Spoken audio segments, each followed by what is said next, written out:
السلام علیکم ورحمۃ اللہ وبرکاتہ۔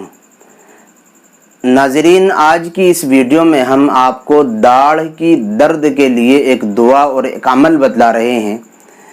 کبھی کبھی کسی انسان کے داڑھ میں درد بہت شدت کے ساتھ ہوتا ہے، ایسے وقت میں ہم کیا کر سکتے ہیں، اس کے لیے کیا دعا اور کیا وظیفہ ہے۔ قرآن کریم کی ایک آیت ہے، اگر داڑھ میں درد ہو تو اس آیت کو لکھ کر چھوٹے سے کاغذ پر اپنی اس داڑھ کے نیچے دبا لے، انشاءاللہ اللہ کی ذات سے امید ہے کہ داڑھ کا درد اس کی وجہ سے جاتا رہے گا۔ کیا ہے وہ آیت؟ آیت آپ کی اسکرین پر ہے، لِكُلِّ نَبَإٍ مُسْتَقَرٌّ وَسَوْفَ تَعْلَمُونَ۔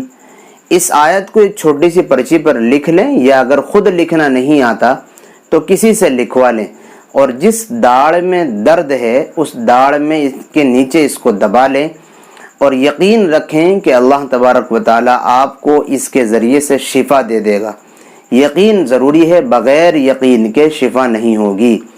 جب یقین رکھیں گے، اللہ تعالی سے دعا کریں گے، تو پھر اس مصیبت اور بلکہ اس سے بڑی بڑی مصیبتوں سے بھی اللہ تعالی نجات اور چھٹکارا نصیب کر دیتا ہے۔